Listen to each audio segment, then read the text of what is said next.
What's up everybody, I'm HoopsandHipHop, and yes, I have heard your requests, I have heard your cries, I am back with the Zelda hat because I love you guys. Just for the record though, I am going to say that I really like that Pokeball hat, so that Pokeball hat is going to make a presence on the channel from time to time, but I realize that good old Zelda hat here is kind of important and iconic to the channel, so I will keep it around, but I'm going to wear the other one from time to time, so hopefully this can be a compromise we can all agree on. Anyways though, now that the most important stuff that this video has to do with is out of the way, let's go ahead and talk about our little friend Meltan. Meltan was officially revealed by the Pokemon Company last week, and even though it's a brand new Pokemon, it's being debuted in an old region, in fact the oldest region, that being Kanto, for the setting of Let's Go Pikachu and Eevee. Now the debate continues to rage on with Meltan as far as where it belongs in the Pokedex. Is it a Gen 7 Pokemon? Is it a Gen 8 Pokemon? Honestly, that topic is still up for debate. However, what's not up for debate is that even if it is a Gen 7 Pokemon, it's probably still going to make a presence in the games next year because it's so brand new and it's kind of turning over the new leaf into Generation 8, even if it's not a Generation 8 Pokemon.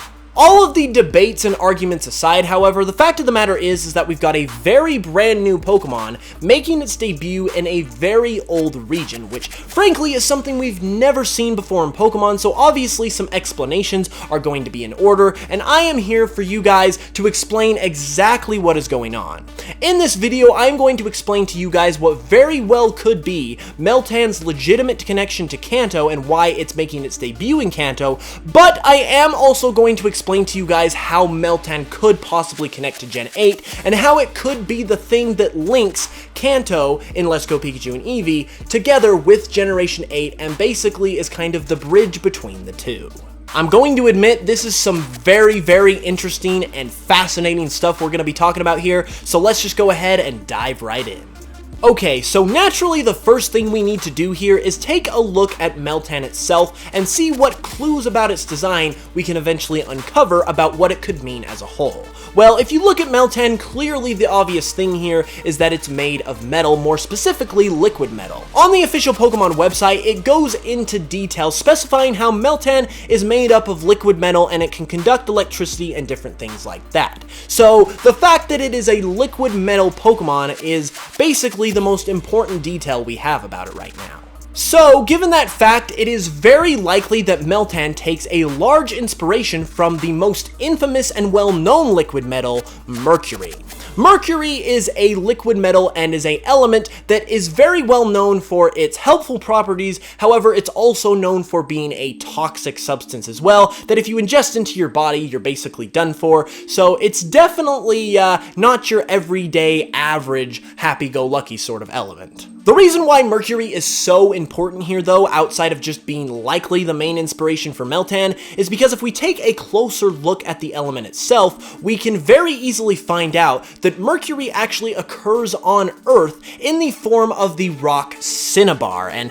that is our first direct connection to the Pokemon world, but also Kanto as well. Obviously, there is a very significant location in the Kanto region called Cinnabar Island, and this could potentially be the first huge clue as to how Meltan is going to relate to Kanto, in that Cinnabar Island could very well likely be the location where you find it in the game for the first time. Granted, I know you're kind of transferring it from Pokemon Go, but for story's sake, it's very likely that you could encounter this Pokemon on Cinnabar Island when you bring it in to Let's Go. However, do not think that that is my only piece of evidence here because it actually goes much deeper. If you recall from the shenanigans that happened when this Pokemon quote-unquote leaked onto Pokemon Go, the first thing that people noticed is that this Pokemon actually looks a lot like Ditto in terms of its body shape. Yes, Meltan has the Hex Nut, which Ditto does not have, but in terms of their bodies, they are very, very similar, both being like gooey, blobby shapes, and Meltan's body shape in general having the same exact shape almost as Ditto's does. So people have been wondering if this Pokemon relates to Ditto, especially considering when you catch it in Pokemon Go, it turns into a Ditto every single time. Now, while I personally am not completely convinced that this Pokemon has a direct relationship with Ditto, we are about to show some additional pieces of evidence that actually support just that, because if you are very aware of how the Kanto region operates, you would know that Cinnabar Island just also happens to be the home of Ditto itself because it resides in the Pokemon Mansion as, in all likelihood, a failed clone of Mew, since Mewtwo was created on Cinnabar Island. So recapping here really quick, we've got the fact that Mercury occurs on Earth in the form of Cinnabar, there is a location in Kanto called Cinnabar Island, which could likely connect Meltan to Kanto and be the reason why it's appearing in Kanto, and we just so also happen to have Ditto on Cinnabar Island as well, which Meltan is speculated to be a relative or have some sort of connection with. But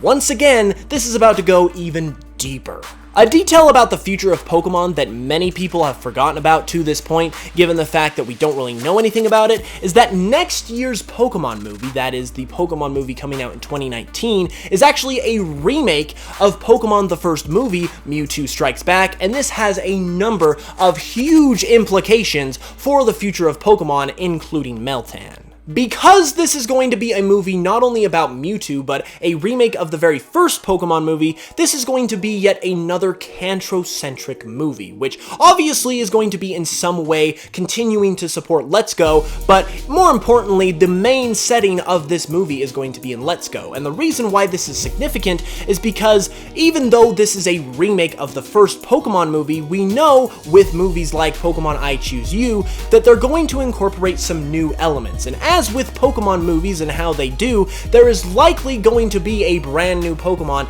in this movie. And what brand new Pokemon do we have available to us right now that is likely going to see some promotion over the next coming months? Yes, you got it, Meltan. So now we know that the main featured Pokemon of next year's Pokemon movie is going to be Mewtwo. We also know that Mewtwo is a clone of Mew, and we know that Ditto, who is speculated to have some sort of connection with Meltan, is also likely a failed clone of Mew, which basically even further suggests that there's gotta be some sort of relationship now not only to Ditto, but possibly to Mew and Mewtwo as well, given the fact that all of this just seems to be fitting together so seamlessly and so well. So I think it's safe to say that we have definitely solidified Meltan's possible connection to Kanto and how it could relate and incorporate itself into the story there. However, the one thing we haven't touched on in this video yet is how is Meltan potentially going to connect to Gen 8? Well, we're about to get into that, and it is actually a little bit mind-blowing because it actually supports a previous theory I had on where Generation 8 could actually take place. If you follow my channel very closely, you probably saw my video that I posted about a month or so ago, where I theorized that the region of Generation 8 is going to be based on Greece. Now, I don't really want to summarize that entire video here, so I highly recommend you go check that out if you haven't seen it yet, but basically there were a number of different significant pieces of evidence that led me to believe that the region of Generation 8 could be based on Greece, and we have even more evidence in the form of Meltan that suggests this. If we go back to how Meltan is likely based on Mercury and how Mercury occurs on Earth in the form of Cinnabar, the ancient Greeks actually used Cinnabar in various ointments. And while you might think that that's somewhat of a flimsy connection, it's about to get a whole lot stronger because, in fact, the word Cinnabar is actually Greek in origin, and it comes from the Greek word kinnabari. So basically, in short, we've got Meltan acting as the bridge between Kanto, where it's going to be featured in Let's Go Pikachu and Eevee, and the potential Gen 8 region, wherever that might be. We have connected it to Kanto through the use of the fact that it's based on Mercury, which occurs as Cinnabar, and you've got Cinnabar Island in the Kanto region, where it could potentially have some sort of story there. You've also got the connection to Ditto and Mewtwo and Mew as well, further solidifying its place in the Kanto region, but then you've also got the fact that we've got Cinnabar, which not only is a place in Kanto, but is also relating to Meltan, because it's a form of Mercury, which Meltan is based on, originating in origin and in language from Greek, which we have recently and previously speculated to be the region where Generation 8 is going to take place. And I don't know, guys, this really just seems like it comes together very well. So whether or not you buy the idea that Greece is going to be the place where Generation 8's region is based on, you can't deny the fact that all of this fits together very, very well. So this idea is definitely something to keep in mind as we approach the release of not only Let's Go Pikachu and Eevee, but the reveal of Generation 8 next year. And there we have it, everybody. Now, honestly, I find this idea absolutely fascinating, and personally, it's as convincing as anything I have seen in terms of what's going to come for the future of Pokemon in Generation 8, and I just really like how it fits together so well, and I really hope you guys enjoyed it as well. I also feel like, given all of these connections, that Meltan very well could be Pokemon 000 in the Kanto Pokedex, allowing it to be a Kanto Pokemon since it's debuting in Let's Go Pikachu and Eevee, but also be a new Pokemon at the same time. I think that would just be the icing on the cake to this whole scenario. With all that being said though, if you guys enjoyed the video, please give it a like and let me know what your thoughts on this theory are in the comments below. Do you like the idea? Do you buy the connections? Do you have something you want to suggest in addition to what I said? Leave it all in the comments below, and if you're new to the channel, be sure to subscribe for more Pokemon content every Tuesday, Thursday, and Saturday, and I will definitely have tons of Let's Go content as well as Generation 8 content coming in the next months. Finally, be sure to follow me on Spotify as well, because we're running a contest over there where if I can hit 6,000 monthly listeners and 1,500 followers, we're going to be giving away a copy of Let's Go Pikachu and Eevee, and we're kind of down to the final stretch and we're very close, so if you guys can just hop over there, give me a follow, listen to some tunes, I would greatly appreciate it, and it'll allow me to give away some games to you guys. With all that being said though, I will be back on Thursday for another video, so hit that notification bell so you can know as soon as it goes live, and until then, as always, I will smell you guys later.